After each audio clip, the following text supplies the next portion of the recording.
అందరికీ నమస్కారం. మన కథలో ఛానల్కి స్వాగతం.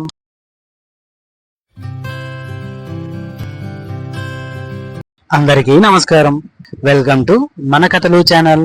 మన యొక్క ఈ ఛానల్లో పెద్దలు పిల్లలకి చెప్పడానికి ఉపయోగపడే వ్యక్తిత్వ వికాస మరియు మనోవికాస కథలు, పిల్లల చతురతకు ఉపయోగపడేటటువంటి తెనాల రామలింగడి కథలు మరియు అక్బర్ బీర్బల్ కథలు, అదేవిధంగా నీతి కథలు మొదలైనవి మన ఛానల్ ద్వారా వీడియోల రూపంలో అందించబడను. మీ యొక్క ఆదరాభిమానాన్ని సబ్స్క్రైబ్ అండ్ లైక్ రూపంలో మా ఛానల్ పై చూపించగలరు.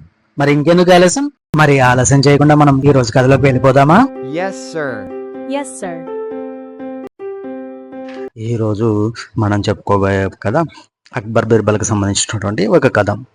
ఈ కథకు మనుషుల ఆలోచనలు ఒకే విధమని మనం ఒక పేరు పెట్టుకుందాం. రాజ్యసభ జోరుగా సాగుతుంది. ప్రతినిధులందరూ ముఖ్యమైన పరిపాలన నిర్వహణ విషయాల మీద చర్చిస్తున్నారు. ఒక సభ్యుని ఆలోచనకు ఇంకొక సభ్యుని ఆలోచనకు ఎక్కడా పొంతన లేదని చక్రవర్తి అక్బర్ గమనించాడు. ఎందుకు మనుషులు వేరువేరు విధంగా ఆలోచిస్తారు అని అక్బర్ బీర్బల్ని అడిగాడు.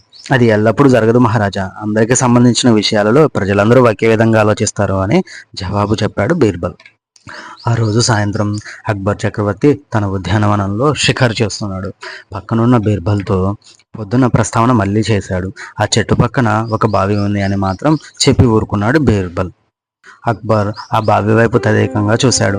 ఆ బావి బీర్బల్కు ఏ విధంగా ఉపయోగపడుతుందో అక్బర్కు అర్థం కాలేదు. నీవు ఆ బావి వైపు ఎందుకు చూపుతున్నావో నాకు అర్థం కావటం లేదు.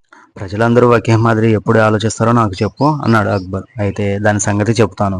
పట్టణంలోని ప్రజలందరూ వచ్చే పౌర్ణమి నాడు బిందెడు పాలు తెచ్చి ఈ ఉద్యానవనంలోని ఆ బావిలో వేయాలని ఆజ్ఞాపించండి. మనం పట్టణం చాలా పెద్దది. పట్టణంలోని గృహస్థులందరూ పాలు తెచ్చి తలా బిందెడు పోస్తే బావి పాలతో నిండిపోతుంది అన్నాడు బీర్బల్.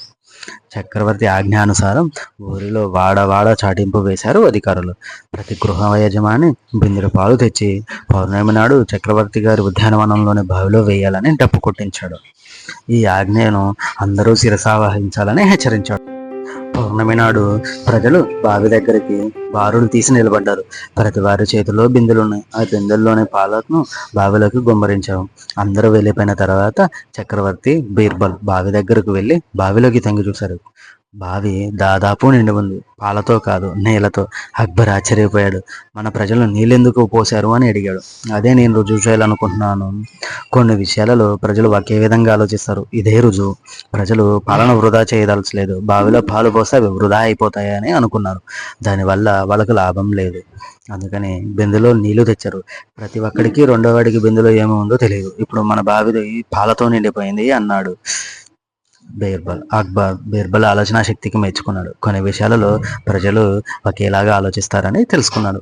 ఇది ఈ రోజు కథ. ఇలాంటి మరిన్ని కథలతో మళ్ళీ మేము ముందుకు వస్తాను. మా యొక్క ఈ కథల ఛానల్ మీకు నచ్చినట్లయితే లైక్ చేయండి, షేర్ చేయండి, సబ్స్క్రైబ్ చేయండి. అదేవిధంగా మీలా మరో నలుగురితో మన ఛానల్ని సబ్స్క్రైబ్ చేయించండి. ధన్యవాదాలు. ఉంటాను మరి.